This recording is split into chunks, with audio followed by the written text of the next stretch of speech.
Сярэдняя заработная плата ў Шклоўскім раёне ў кастрычніку 2019 года составила больш за 913 рублёў. Якія прадпрыемствы маюць заробак у 1000 рублёў і больш, а якім яшчэ далёка да гэтых лічбаў, высвятлялі на апаратнай нарадзе ў панядзелак. Абмяркоўвалася своечасовасць выплаты заработнай платы на канкрэтных праблемных прадпрыемствах. Падрабязнасці ў наступным сюжэце.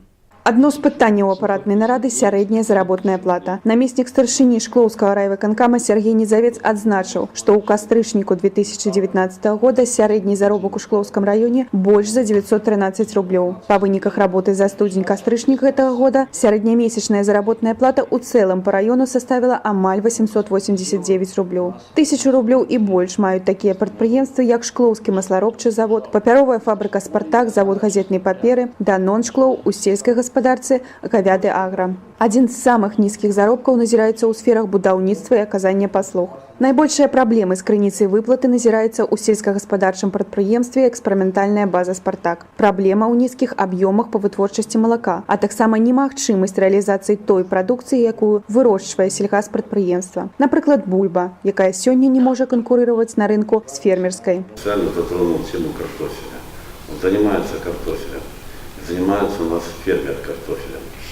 Почему-то фермера эффективность при возделании картофеля. Нету проблем, только земли просит, еще чтобы нарастить объемы. А у нас хозяйство молоко доит и картофель выращивает, а выплатить зарплаты не может. Заработная плата должна расти, уважаемые. Но для этого нужно лучше работать. Жилкамгаз – яшчэ одно прадпрыемства, якое мае праблемы з крыніцай выплаты заработнай платы. У старшыні раённай вертыкалі, безумоўна, ёсць пытанні да кіраўніка Сергея Палуяна. Напрыклад, колькі мясцовых відаў паліва нарыхтавана сваімі сіламі, а гэта значыць і зароблена сродкаў. Сегодня на землях сельскохозяйственного назначения рубят сельхозпредприятия эти корчи.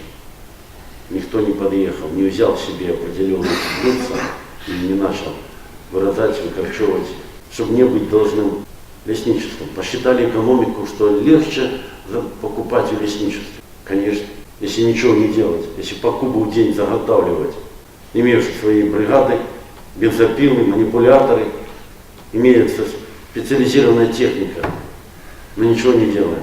Готовы поехать делянку забрать. Не люди, целый штат там есть даже по заготовке местных видов топлива. Не способны капремонт сделать, текущий ремонт, благоустройство.